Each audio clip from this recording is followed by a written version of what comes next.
Hello, this is Margarita Monet from Edge of Paradise, and you are listening to the Metal Pit Podcast.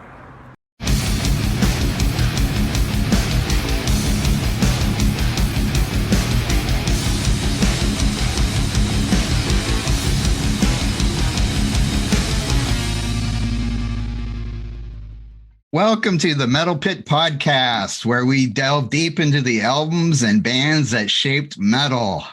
Please visit us on our social networks at Facebook and Instagram is at the Metal Pit, and we're on YouTube at the Metal Pit 666. And of course, you can check out our website, www.themetalpit.org, where we have album reviews, live show reviews, and interviews, and all that normal stuff. But this podcast is where we mostly talk about classic metal albums. My name is Blake, and I'm the host of the show and the runner of the website, I guess, the main runner of the website. I myself live in Canada and have run the metal webzine for many years. Our current version of the site is coming on 3 years old. This podcast is the way to revisit some of these classic metal albums that I never get to talk about because don't have that many metal friends that live close enough to me.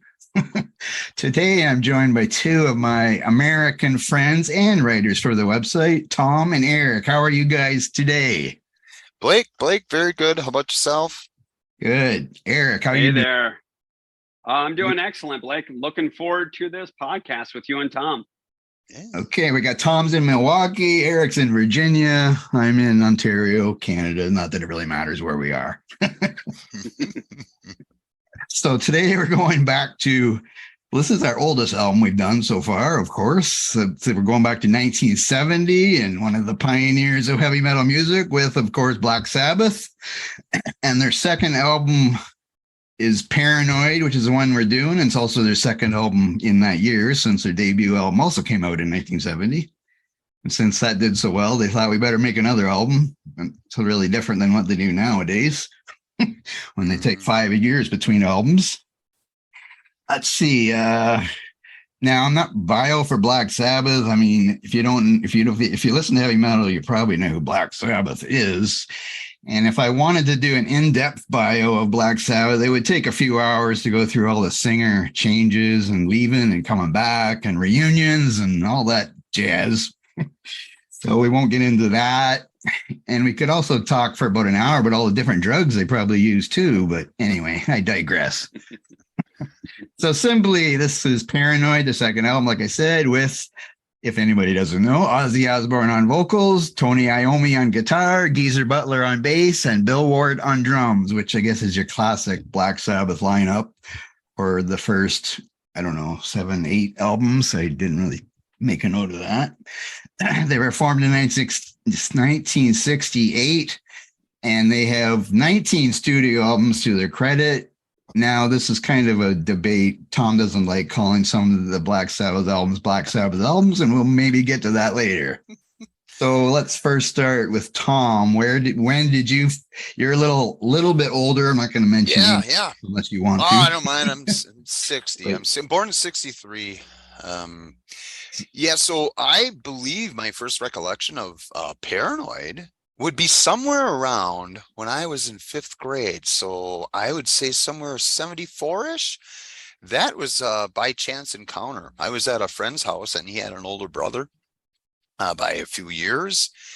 And he had all these really cool records and a huge stereo system. And that's really where I first heard Paranoid from Sabbath. First song I heard was War Pigs. He had it playing, and it just caught my ear with Ozzy singing, All Alone, and then the rest of the band joining in. So that was my first, I guess, listen, or the first time I ever heard Sabbath. So it was probably somewhere I was 11 years old, 74 maybe, something like that. I didn't buy it. I was more into like school music, like in my school band music. But it didn't take long, a few years thereafter, when I started to explore like hard rock. And I don't think we even called it metal back then, heavy metal music. It was just like it was a little harder than like some of the Aerosmiths and Ted Nugent's, maybe something like that. Yes.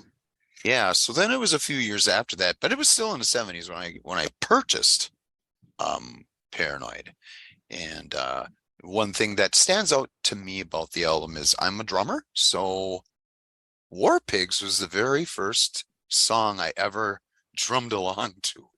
So Bill Ward to me is like a really cool kind of an influential guy. So I really like Bill a lot. So that's in a nutshell how I even became aware of Black Sabbath. This is a friend's brother. Okay, and Eric, when now you're a little younger than both of us, both of me and Tom. So when did you first discover Black Sabbath or this album? So I discovered Sabbath, I want to say, in seventh grade. I've got an older sister that listened to all sorts of hard rock / heavy metal music. She would have the Deep Purple on, maybe Leonard Skinner, Black Sabbath, Maiden, some of the older stuff. I would say seventh grade, and I want to say Iron Man's one that stayed with me. I can't say for 100% certain that was the first song that I heard. That is the second song I learned on guitar. I've been playing guitar over 30 years. So that was one of those songs I just had to learn how to play. Right. And I remember seeing the video for Paranoid, and I was pretty hooked. I was like, what are these guys up to? And I got to give a quick shout out to my first bassist, Dan Radford. He really it felt like he kind of pushed Sabbath on me, but I was like, hey man, feed me more albums, feed me more of their music. Yeah. And I loved everything I heard. So we were listening to them, and we'd, have some friends over at my first band, and we'd be partying, and Sabbath was always in the mix somewhere. So Cool. I started with them pretty early on. Okay, Nice. well, for me, I don't really remember because as people will learn in this podcast, I'm not really that much. I'm not that big of a fan of Black Sabbath. I mean, I think they have great songs all throughout different singers. Well, not all the singers, but some of the singers. But I just don't. None of their albums are really high on my list of favorite albums or whatever. So I do remember. I think I remember hearing Paranoid on the radio before I ever would have heard anything else. I think I do remember hearing Paranoid, but I got into like Iron Maiden and Deep Purple, Led Zeppelin, Judas Priest probably before I even heard Black Sabbath. Actually, not counting maybe Paranoid on the radio, but I mean for buying albums and stuff. Because I was in high school, so I would have been whatever 16 or something. So this is 1982 maybe. But the janitor, I was on another podcast, I mentioned this, but janitor at the high school liked heavy metal, so he sold me heavy metal albums. So I have 4. I was just looking through my vinyls, and 4 of my Black Sabbath albums still have the janitor's name on them because he wrote his name album cover. Oh, wow. So that's where I first got their albums was from him. But I also got like Merciful Fate album from him too. So it was at the same time, and I like Merciful Fate better. So that's just kind of how that went. Good stuff. Okay, the king. Yeah. Yeah, right. So let's get we'll get talking about excuse me, the album Paranoid. I don't really have much else to say about the bio. Like I said, we can talk about some stuff about that after. Let's start with War Pigs, and Tommy already mentioned it kind of, but you can go on about it again. Yeah. I still play it a lot to this day, and I just they opened with it, I believe, on their last tour, and they had a history of opening with War Pigs. I saw, fast forward to 1980, Sabbath with Ronnie singing, they opened with War Pigs on that tour, the Heaven and Hell tour. So War Pigs to me is one of my favorite Sabbath songs. It has remained that way. I have a sentimental attachment to it because of the drum thing. So it's just a great song. I love the hook in it. It's just great. It's just a great song. Love it. Eric? Yeah, it's a slow burn until Ozzy enters the fray, and man, he just takes all of that microphone and he owns it. I think it's one of Ozzy's finest performances, especially early on in his Sabbath career. It is an anti-war protest song. I recently read that it was influenced by the Vietnam War. But there is some stellar guitar work. Obviously, Bill Ward, Geezer Butler. I mean, everybody crushes it. But by now, bam, bam, bam. I mean, love, playing that, jamming it out. There's nothing to nitpick at with this song. It's definitely, it's one of my, like Tom said, I haven't really kind of thought about it full circle, but it is definitely one of my favorite Sabbath songs as well. No, I like this song too. And actually, they were going to name the album War Pigs, but their label thought it might get some backlash because of the Vietnam War. So that's why they called it Paranoid instead, since that was their first single from the album. Yeah, totally great lyrics that Geezer came up with these. It applies to today's yes, situations in the world that he could apply it to the current times. Now, I actually know the song more because Faith No More used to cover it live, or I had a live Faith No More VHS, I think, and they did a version of War Pigs. So I think I knew it more from Faith No More actually before I really heard Black Sabbath do it, I think, actually. It's a song when you play in your car and you have your windows down a little bit, it carries a little bit and people know what that song is. And it's funny, it's like an 8-minute song and it's an 8-minute opener, which is a little bit strange, especially for back in 1970, especially. Yeah, totally. And then we go to the Paranoid, which is under 3 minutes. Yeah. But I guess up-tempo, more of an up-tempo tune. That's a song that here in my area, the upper Midwest of the States, that's the song that got the majority of the airplay from that record, even more than Iron Man. Because it was more suitable to radio. It was, like I said, more up-tempo, and it was a shorter song that you could get to it more easily. So yeah, that's like, maybe that's a signature. I think Oz used to say, "Hey, this is my signature song" whenever he was doing his solo stuff. And I don't know if he really felt that way all the way through his career, but that's the song that was reserved for encores and things like that. So yeah, that's the most noteworthy. Well, I'm sure it's the easiest one for him to remember since it's less than 3 minutes long. Yeah, he needs that. Eric, and I know you like the song too, of course. You just said. Oh, definitely. Yeah, it's a short and a direct song. The guitar and bass pulsate, the eighth note rhythms. It's a fun song, as you both touched on. It's a very short song, but it's a great choice for the second track.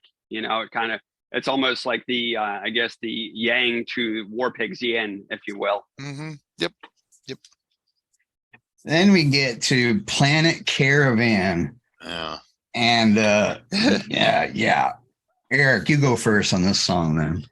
All right, well, I guess, when you talk about Planet Caravan, does somebody have a lighter handy? This is such a chill song. You do have to wonder what the band was doing at the time when they wrote it. But I got to say, the effect that they used on Ozzy's voice was very unique and really added to the atmosphere of the song. Bill Ward's percussion, I'm sure Tom can attest to this. Yeah. It's ideal. It's very fitting for the song. And then Iommi's, like, I'm not a big jazz guy, but Iommi has these nice little jazzy licks with that outro solo. It's pretty tasteful. It's a cool song. I've always liked it. I know some, metal fans aren't really down with it. I like the song. I like Pantera's cover as well. There you go. Yeah, it's a little bit different. I don't usually play it, but it fits in with the times. And I think that lighter reference you made over there, Eric, I think that's half of what was used when they came up with this song. Lighter was along with some other material, perhaps. Yes, I think so. No, but Sabbath has always had these unusual little, unique little, more instrumentally geared tracks throughout their whole career. It got a little weird at some points in time, but this one isn't too bad. And good point on, Ozzy's voice, how they kind of moved it into the song a little bit. So I don't play it, but I don't dislike it. Well, my comment was snoozer. That was my first word that I put down. Oh no. But I did read the band wasn't sure they even wanted to release it because they thought, should we really release this or whatever? But then they decided that they would. But yeah, I would never. It's goofy and weird. It is. Yeah, it is weird. And yes, they have other weird songs on other albums because I was, Sure do, man. but whatever. So yeah, it's kind of unnecessary probably for whatever. Okay, then we go to Iron Man. Yeah. And Tom, I guess, can go first. Yeah. Just an iconic riff, by Tony. The sound of it, that was, from Tony's, the way he had to play after his accident when he was at the foundry. That tells you all about it right there. That's the sound. That's the sound. That sound wouldn't have happened if he hadn't had that accident. So that's what you remember it as. And then, the distorted I am Iron Man, that's that thing. But just, it's one of those classic riffs that is going to be most remembered in metal. Smoke on the Water, Iron Man, Highway to Hell, all those. So it ended up being a legendary riff that we all remember. When you hear that, you know what song it is almost immediately. So that's a pretty good job by a band on their second record. Yes. Eric. So Air Guitarists Unite. This is one of the most legendary guitar riffs ever written. Yeah. I mean, I didn't really make too many more notes on this one, but I actually like some of the instrumental sections within the song, where they kind of go into this kind of groove where it's not really melodic. It's almost kind of like bluesy and kind of dark. And then they have that, I would call it like a bridge, but it leads up to the solo section, where they're vamping on that in C, and they're just going right up the blues scale, and it's a cool riff, and they repeat it just enough. I want to say it occurs 3 different times in the song, but Ozzy sounds great as always. It's funny, during my kind of ridiculous list that I shared with you guys, I don't know if you saw it on our Facebook writers page today, but I was feeling a little bit bonkers, and I did a shuffle of just about all the Ozzy and Dio Sabbath releases. And yeah, that was Changes. I skipped. I've never been fond of that one. It's never done anything for me. Yeah. But Iron Man came on, and I said, should I skip it? And I was like, no. I said, I got to just keep it driving. I was like, we're going to be talking about Paranoid. Give me more, Yeah. It's a great tune. The radio has abused that song in Paranoid, but they're still excellent songs that can't take anything away from them. Apparently this song was first going to be called Iron Bloke.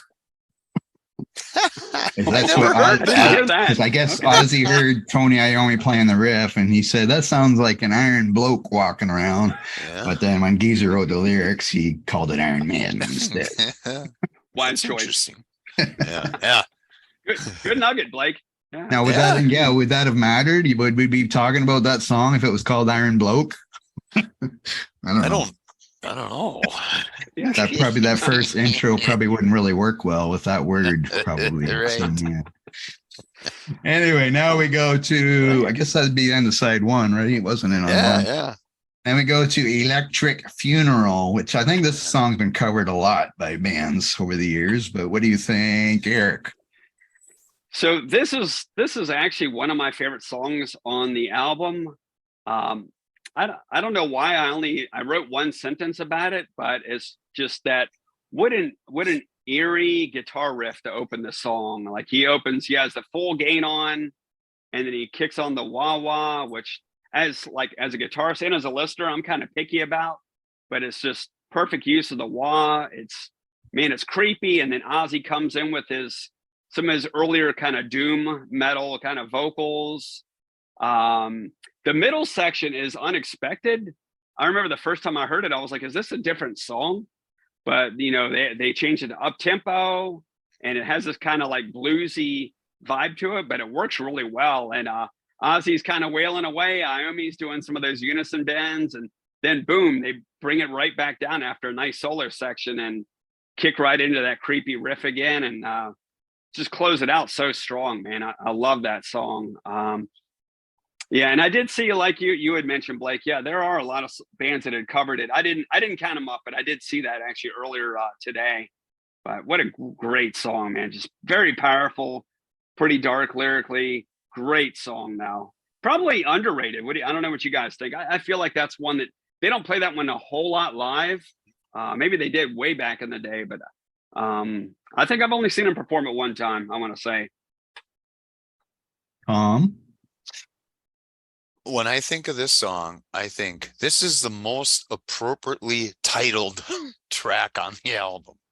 Because I remember when I was young when I was listening to this album, and I finally actually bought it, the song was kind of creepy to me, actually, in the beginning portions of it. I thought, yeah, that's an Electric Funeral, all right. I just thought that just the sounds of that song, I thought, yep.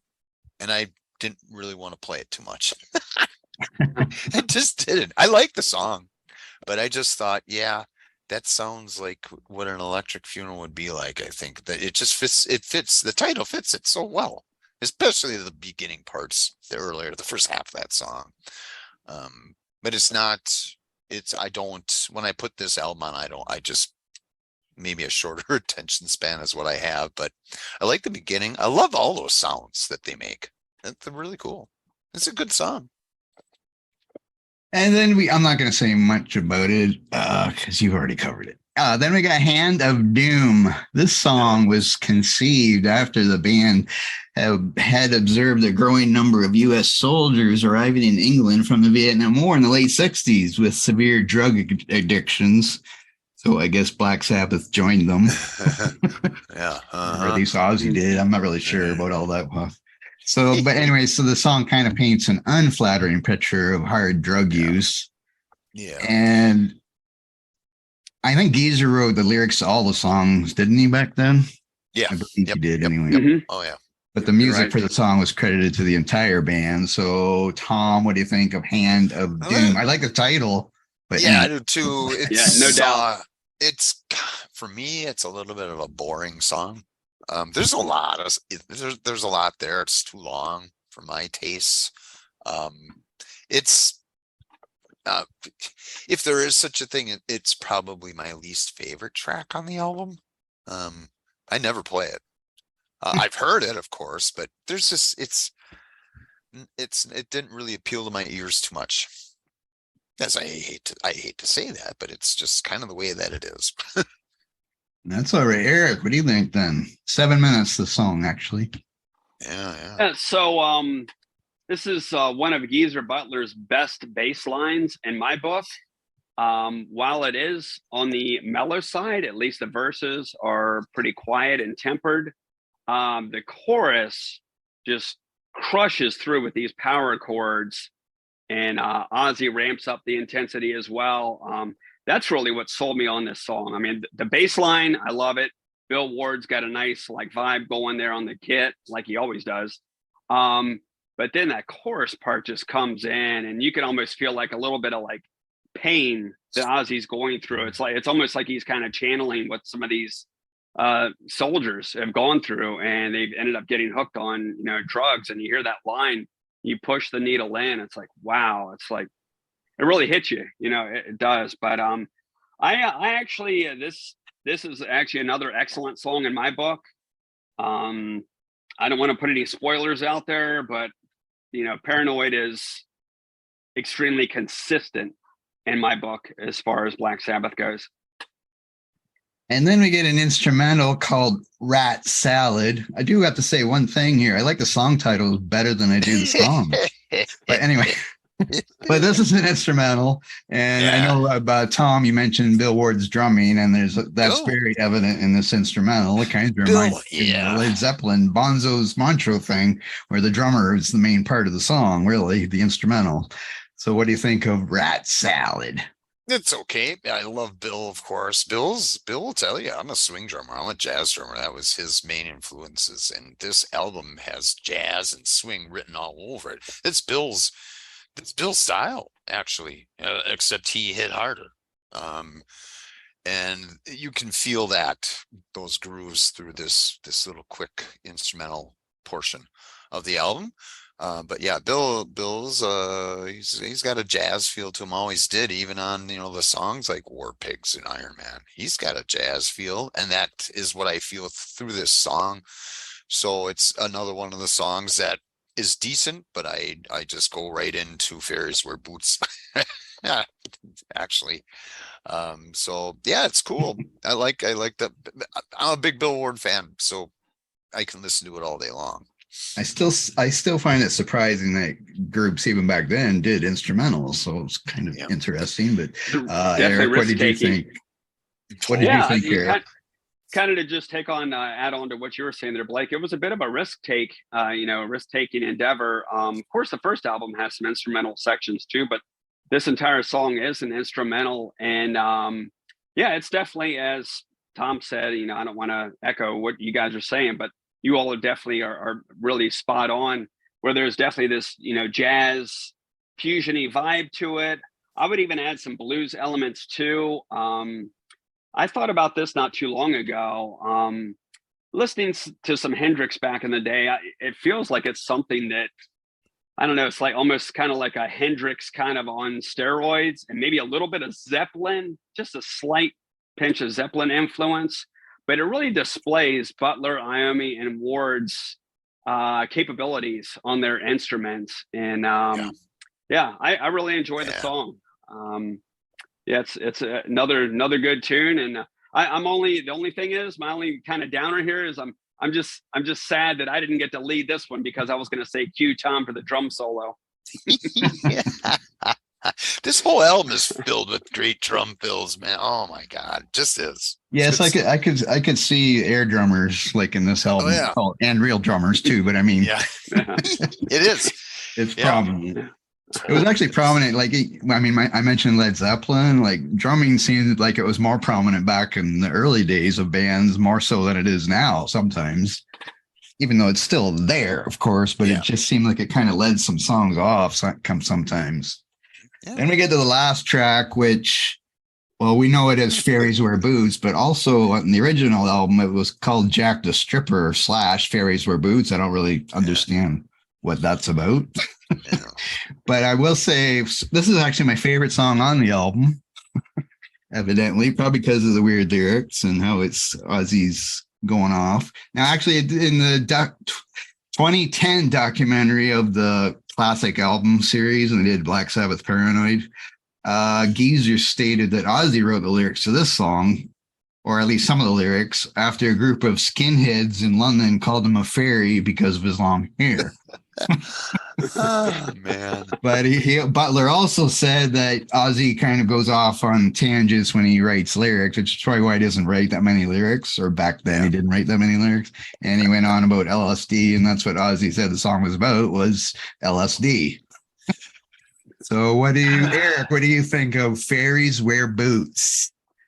Well, you've got it. Yeah, the song title is interesting right out of the gate.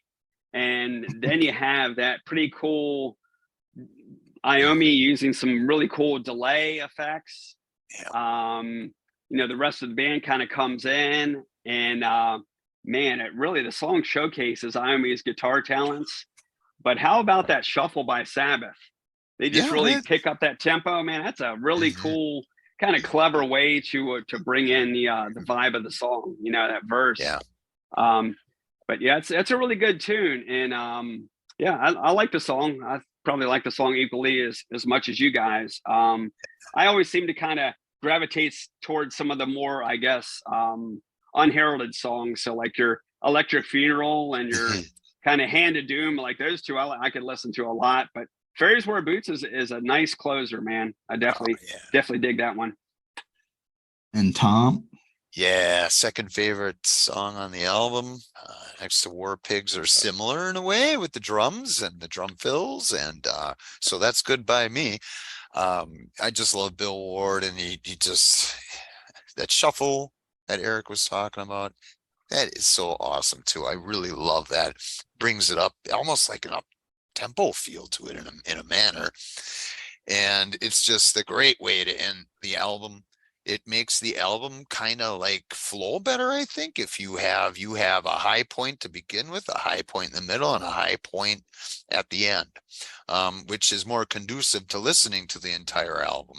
And those albums weren't very long, lengthwise in those days. I don't know what this times out at, but I would think it's less than 45 minutes. Yeah, I think it's 42 minutes, I think. Oh, okay. Yeah. So it's easier to listen to the whole album. Just put it on. Just put it on and let it play through. I love Fairies Wear Boots. I still, if I get a chance, I'll play it on a jukebox at an establishment every now and then, and just enjoy it. So I love the song. Just love it. I don't know if they were releasing this song today, if people would be not happy with the title. I'm not sure. Yeah, you wouldn't be able to probably. You'd have to maybe change up a couple things about that. Yeah, definitely so. offended. Even though the title doesn't really say anything bad, Fairies Wear Boots. I don't know. No. Say fairies wear boots and shoes. I don't know. One thing about this album I will mention: in 1974, a nurse in North Yorkshire was found dead between a pair of speakers and holding the Paranoid album in her arms, or it was on her turntable. It was still playing or something. I don't know. She overdosed on sleeping tablets. So that was probably the first controversy we had about a group causing somebody's death, which of course it didn't really cause her death. She just liked Black Sabbath, and she happened to whatever. Yeah. Oh, wow. Okay. So that is the end of the album. So we're going to rate this album. Let's go with Eric first out of 10. What would you give this album out of 10? This album is easily a 10 out of 10 for me. The Godfathers of metal. I mean, I love the first album. You'll hear how much I love that album coming up. But, this album is a spot on 10 out of 10. I enjoy every song. I don't skip any of the songs at all. I listen to it beginning to end. I actually had it on shuffle with the other Ozzy albums and Dio. But then I said, I'm going to just start it from beginning to end. So 10 out of 10 for me, Blake. Nice. Okay. Tom, what do you think? I love the album as well. I don't think I've ever given a 10 out of 10 to anything. And that's just a weird, quirky thing on my part. But I give this a solid 9 out of 10 rating. It's great musically, musicianship-wise. And you don't have to strain to listen to Ozzy's voice. He's a young guy back then. Great lyrics. Overall, excellent album. Okay, well, for me, I'm only giving it a 6. Boy, oh boy. Oh, Blake. It's not really. What are we gonna? Tom, what are we gonna do with Blake? There's too many. I don't know. It's too slow for my taste. This stuff. That's okay. Okay, let's talk about live, seeing the band live. I'll go first since I've probably seen it the least. I've never seen Black Sabbath live. I saw Heaven and Hell, which of course was Dio, Iommi, Butler, and Vinny Appice. Was he the drummer? I forget. I'm sorry. What tour? Heaven and Hell? I can't remember. It was Vinny played on the Heaven and Hell tour, which I saw. Okay, so that's probably what I remember. Bill might have started that tour out. Okay. Because Vinny was hired and he had a short period of time to learn the set list. But I saw him in Milwaukee, and that was the Heaven and Hell tour with Blue Oyster Cult. 1980, October 9th, Riot at the Arena. That was with Dio, you said? Ronnie, it was the Heaven and Hell tour. So you never saw Ozzy with Sabbath, or you did? No, I did not. Okay. No. And did you ever see Ozzy on his own? Yeah, I've seen Ozzy. I saw Oz with Motorhead in 81. So it was really actually still part of the Blizzard of Oz tour. I saw that. Nice. Yeah. Wow. So you got to see Randy? Yeah. Yes, I've seen Randy 3 times with Oz. That's spectacular. But That also Motorhead opening, that was the three main guys, Fast Eddie, Filthy Phil, and Lemmy. I saw those three guys with Ozzy. They opened for Oz. Yeah. So yeah, I saw Randy 3 times. The last time I saw him was about 3 weeks before the plane crash. Okay. Now, Eric, what have you seen, I guess, for the live stuff? I've seen Black Sabbath twice with Ozzy. I've seen Ozzy solo 4 times, and then I did see the Heaven and Hell with Ronnie James Dio. Was it 2010? It was. I want to say I saw him, like, it's kind of hard. I want to say I saw him maybe a couple months before he left us, but I felt pretty lucky. I mean, I saw them with. It's funny. You think back to your more nostalgic, your earlier years. But I feel like the tour with, and I'm a huge Ozzy. I like Ozzy and Dio, both. But yeah, the Dio's voice was so powerful. I was blown away that at his age he still sounded incredible. So Judas Priest's sound was better than Heaven and Hell's, but Heaven and Hell's set list destroyed Priest. So it was quite a show. I was stoked. It was an amazing show. Yeah. So the other times I saw Sabbath / Heaven and Hell. So I saw Heaven and Hell tour, Mob Rules tour. I saw the Born Again tour, and I saw Dehumanizer tour, and I saw, like, when Tony was playing with Cozy Powell and Tony Martin. I saw Cross Purposes, and I saw Forbidden, that tour. I think that's it. I think so. Wow. There might be one or two more. Yeah, I forgot about it. I'm glad you mentioned, Tom. I'm glad you mentioned Dehumanizer. So I did see he got canceled. I told Blake this before. So him and Yngwie, I was so psyched up to see the show in 1990. And at George Mason University, they were going to be playing at the Patriot Center.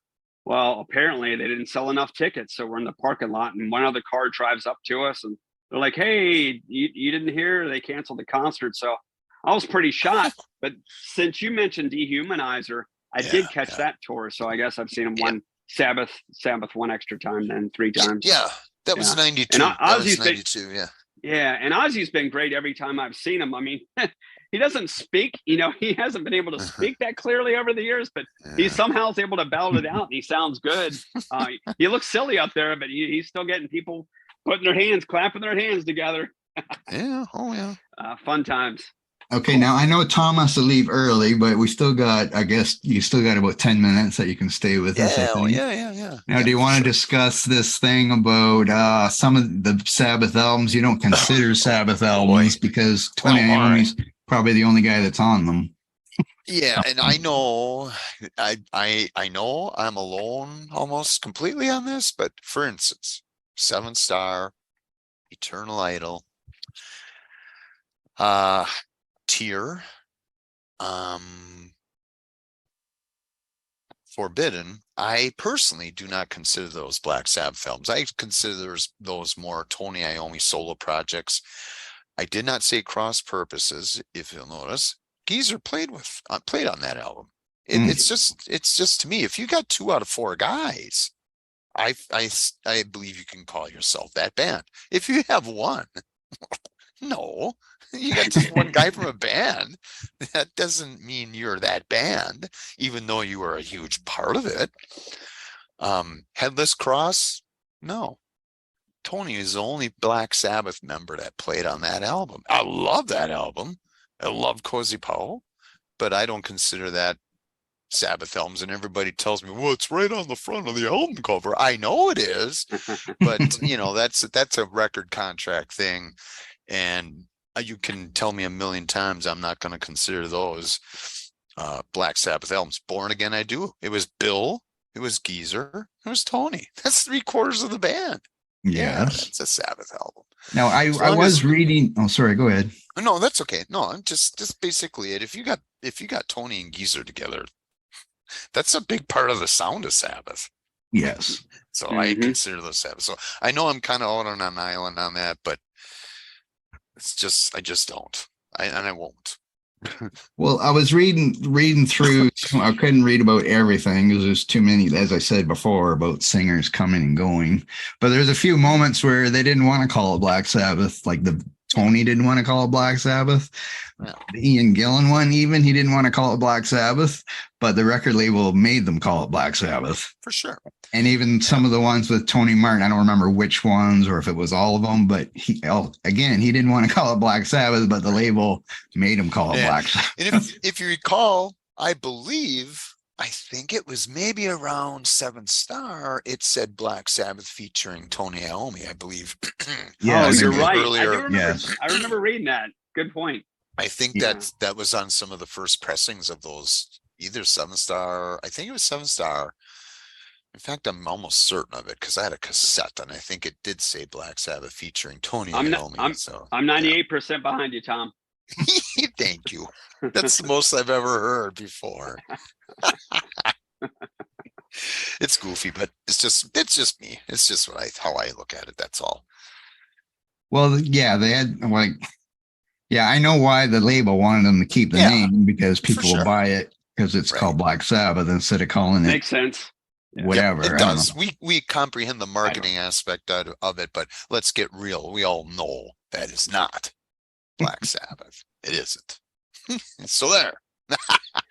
Well, see, I don't consider the Iron Maiden albums the Blaze Bailey Iron Maiden albums. Ooh, that's interesting. Me too. Even though most of the band is Iron Maiden, except Adrian was gone, right, and Bruce was gone.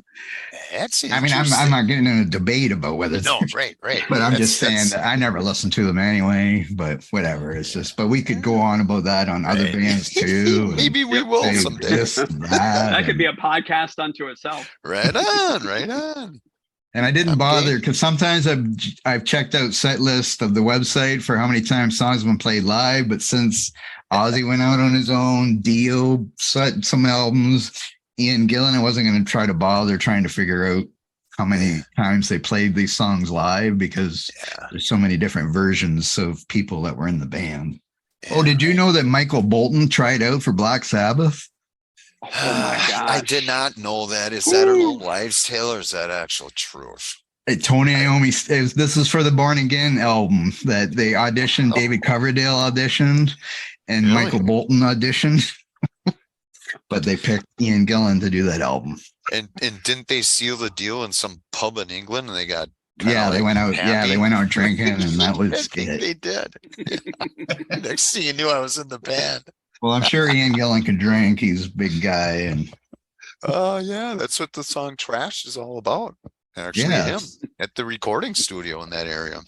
Yes. Okay, now we'll get Tom's. We're going to do our top 10 Black Sabbath albums, ranking it from 10 to 1. I hope people put them in order. Yeah, I got them. Yes, so sir. We'll let Tom go first in case he has to leave. So, Tom, you do your top 10.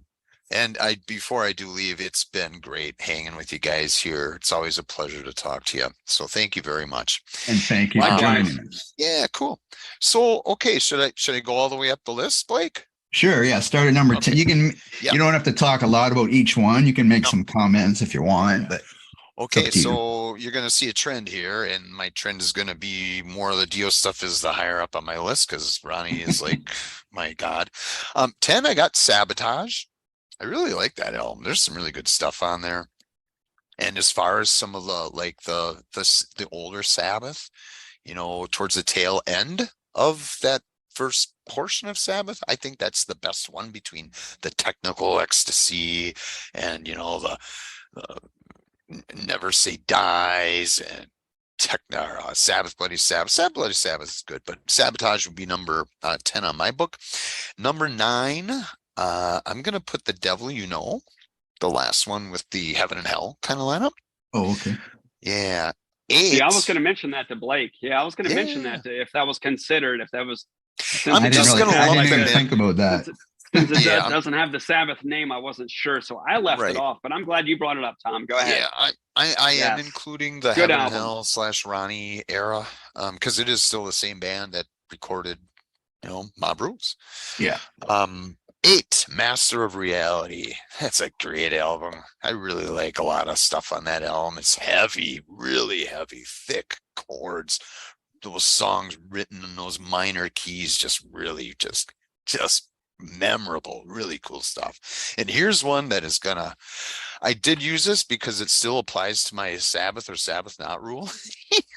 Number 7, I love this album, Cross Purposes. Holy smokes, I love that album. I play that whole album from start to finish. I saw the tour, Bobby Rondinelli on drums, but you still have Geezer and Tony.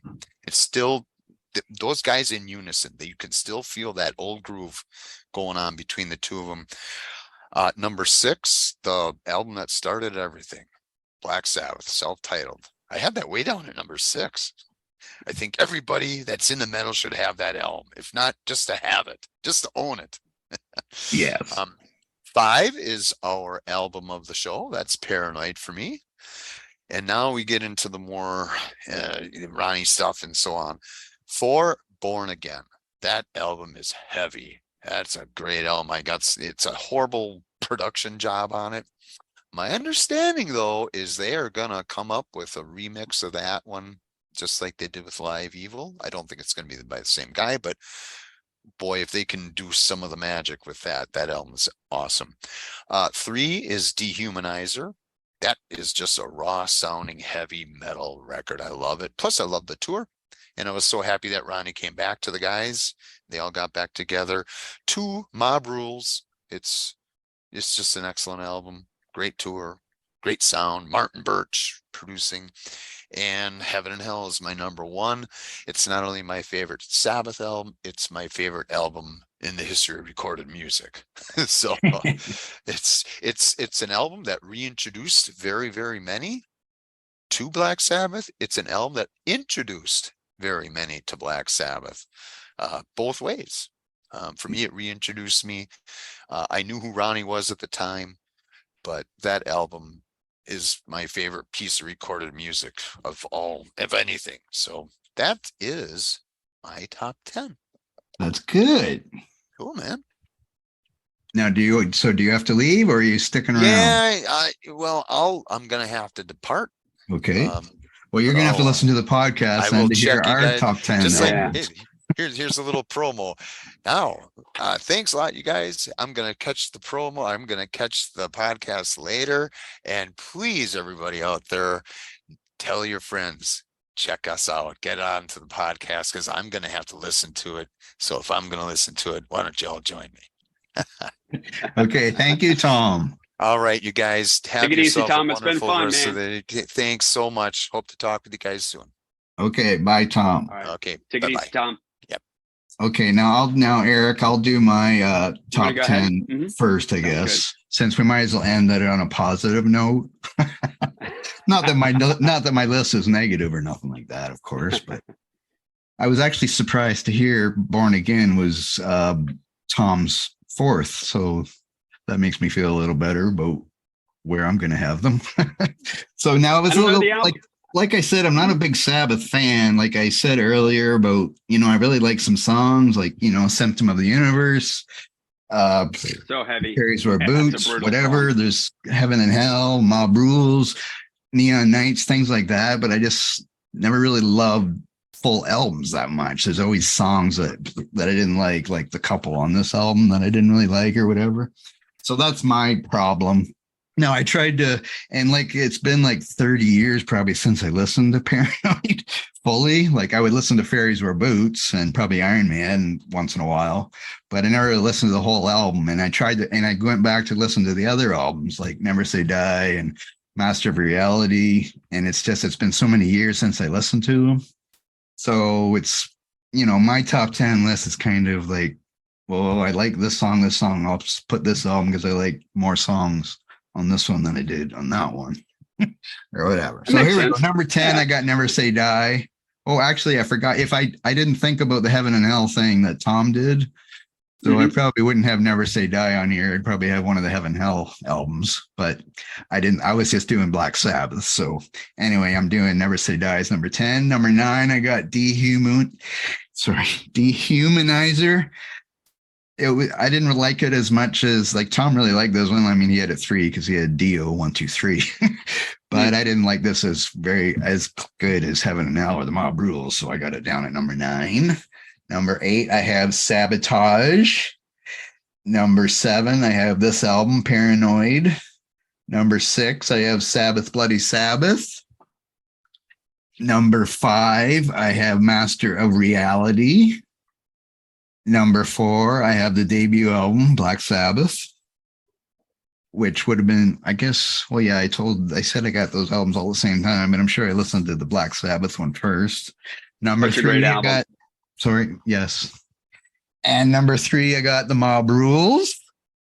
And number 2, I got Heaven and Hell. And of course, I've told you before that Born Again is my favorite Black Sabbath album, so I got it number 1.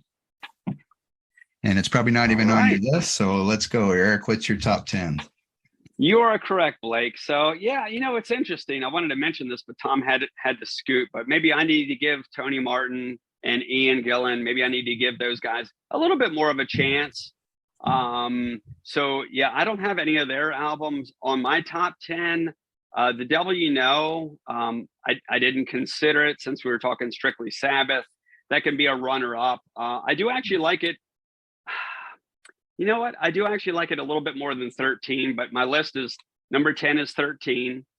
The end of the beginning, that's good. The whole album's pretty good. I won't talk too much about it. Dehumanizer. Yeah, Tom had that ranked really high. You said number 3. Yes, I think so. I guess I'm not quite the Dio fan he is. But I do like it. It's heavy, and you can hear how he carries some of that attitude into his Strange Highways and some of his solo work after that album. Sabotage is number 8. Not one of the more consistent albums, but Symptom of the Universe, come on, the Ritz, pretty cool. Volume 4, I like it. So yeah, Sabotage was 8. Volume 4 is number 7. And it doesn't start off great. But I gotta say, from 5 through 10, it really finishes up really strong. I kind of feel like it should be a little bit higher on my list. But Under the Sun, Every Day Comes and Goes, I just listened to it an hour ago. It starts off, it might be the first ever like doom song written. It starts off so deep and heavy. Iommi's tuned down to C sharp because, he cut off part of a digit. So he had to tune that guitar down, but it's just so heavy. I learned it several years ago. But Snowblind's on there. Supernaut, great songs. I'm not even a Ministry fan, but I think they do a pretty nice version of Supernaut. Moving on, number 6, I gotta say this is where I'm feeling guilty. I will probably take some heat here. Heaven and Hell is 6 for me. I love the beginning of the album. I feel like it gets a little bit weak towards the end. Die Young is a great song. Heaven and Hell is one of the best metal songs ever written. So it has to be on this list. Lonely is the Word, Walk Away, like those last 2, I did it out of order, but those last 2, yeah, they're okay. So Heaven and Hell is 6. Obviously, you got to love Children of the Sea. Great tune. Neon Nights, what an opener. Number 5, Sabbath, Bloody Sabbath. I would have thought I would have had this a little bit higher. Yes, their keyboards. It's certainly their most progressive output to date. But the title track itself is pretty amazing. The album, I'm trying to find it now because I had a nice little write-up. National Acrobat, track 2. You have to be a hardcore Sabbath fan to be into the song. It's not a well-known Black Sabbath song, but what a groove set by Tony Iommi. Ozzy's vocal harmonies in the bridge are some of his best vocals. I mentioned of his early days, I think ever. He is really spot on. I don't know if he wasn't doing any drugs during this album recording, but he sounds phenomenal. Iommi kicks on the wah in that middle section. and just those guys are really, really feeling it. National Acrobat. I like the whole album. Moving on to Mob Rules. This is number 4. This is one, Sign of the Southern Cross. I mean, you want to talk about epic metal masterpieces. What a phenomenal song. Obviously the Mob Rules is a great tune. Turn Up the Night. Great, fast, up-tempo song. And then Over and Over, the closer it's not a ballad, but it's like melodic. It's kind of sorrowful, but there's a lot going on musically. There's a lot of harmony there, and Dio's he's putting it out there, man, heart and soul, and it rocks too. That's why this one has to be a notch up above Heaven and Hell for me. That closer is just so much better to me than the last 4 songs on Heaven and Hell. Master of Reality is number 3. What a crushing, Into the Void. I'm going to sound like a broken record. Another metal iconic guitar song. It's one of the best riffs ever written. Iommi is just a beast and a genius. But the whole band really just kills it on that song. You got Children of the Grave. The last time I saw Ozzy solo, they played that. That was the best song they played. Mm-hmm. And Zakk Wylde was playing it, and he did a great job. Number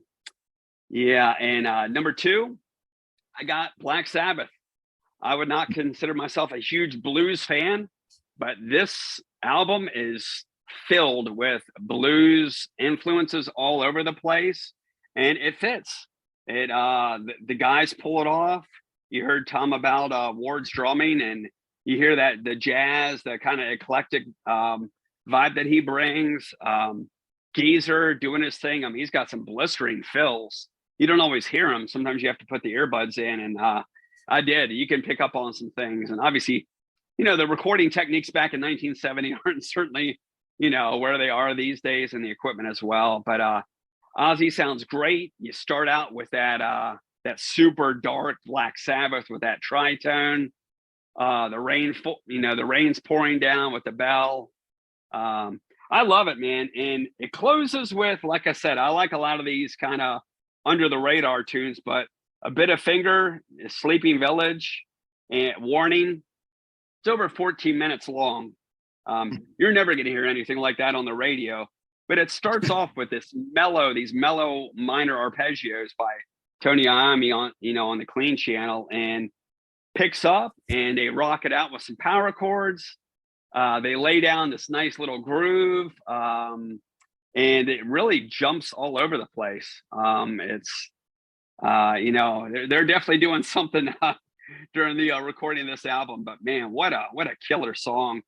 You got the Wizard on there with the harmonica. That was genius. Who would have thought that up? Ozzy sounds great.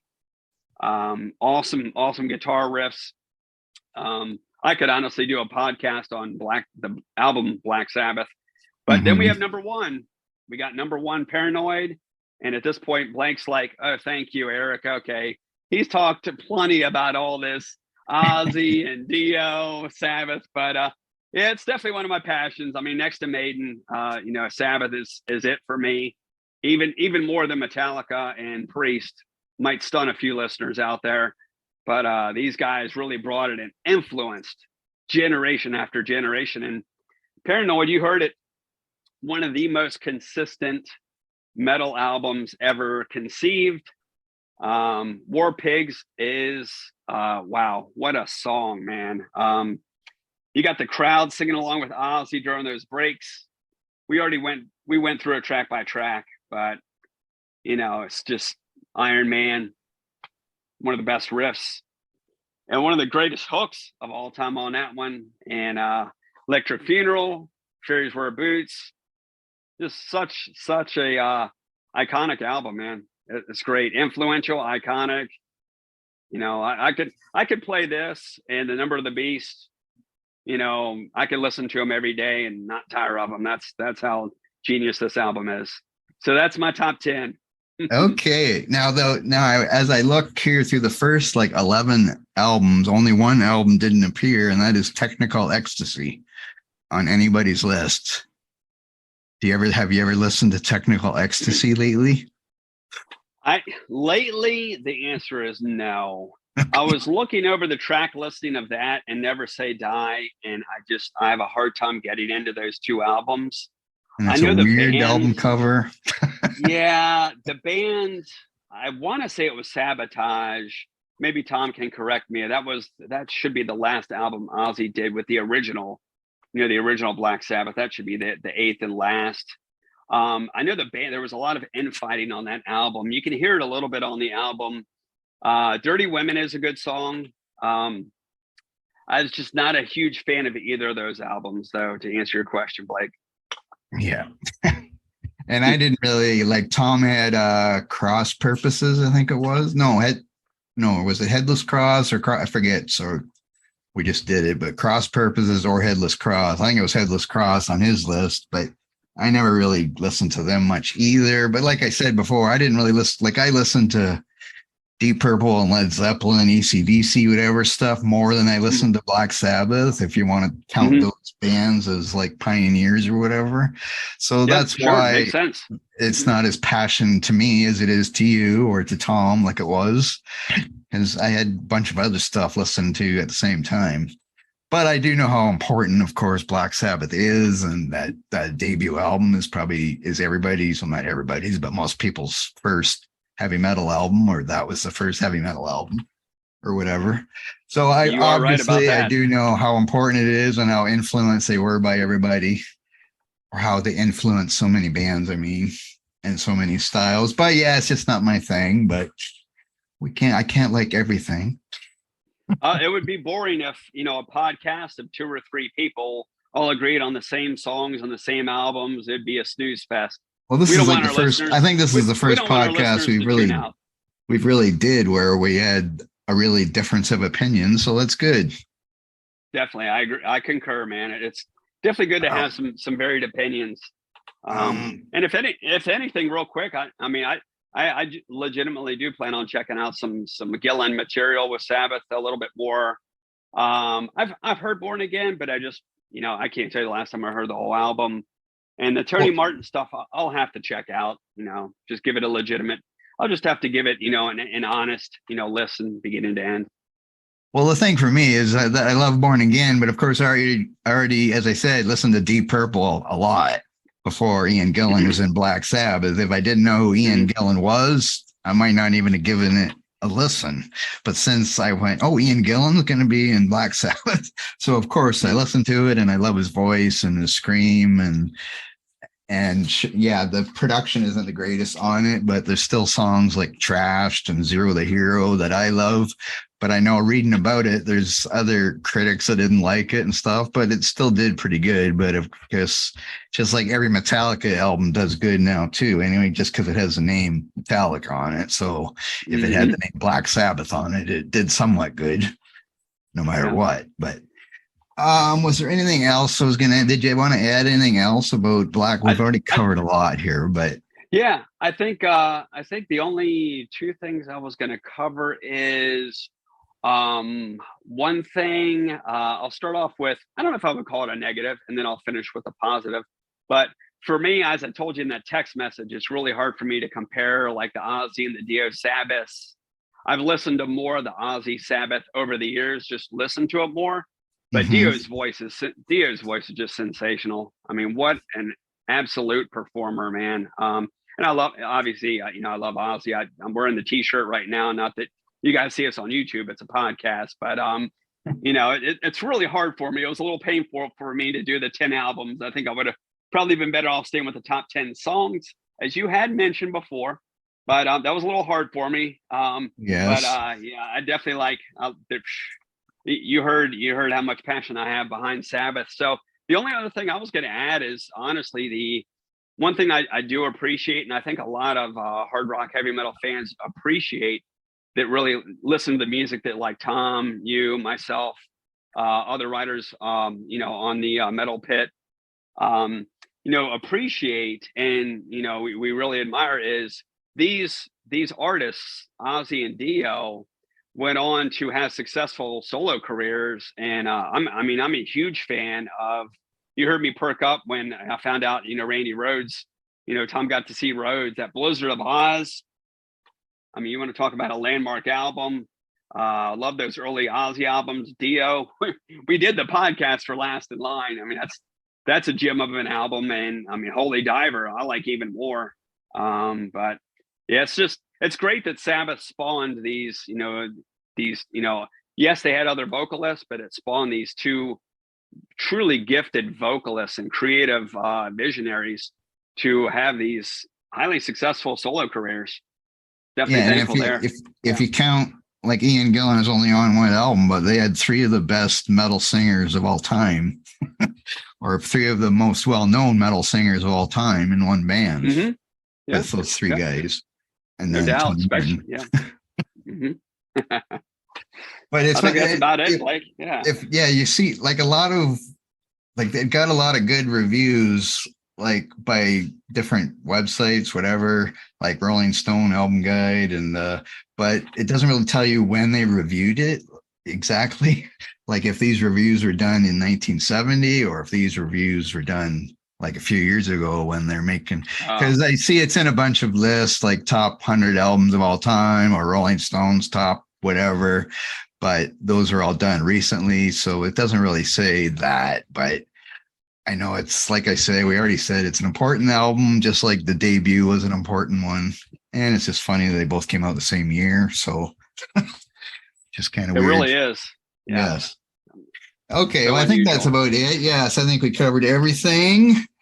I will remind everybody to check us out on our website. There's actually a review of the Live Evil reissue that just came out recently that one of our writers, Jim, did, I believe. Yes, Jim. So check that out if you like Black Sabbath and want to maybe go back and get Live Evil again, which is, of course, was Dio's live album with Sabbath. And 2 thumbs up to Jim. Yes. Okay. Just so thanks, Eric, for joining me. And I will thank Tom again, and he'll listen to this and hear how great Born Again album really is. Even though he had a number 4, so I was surprised. Okay, thanks, Eric, for joining me. Thanks everybody for listening. Thanks a bunch. See you next week. Bye.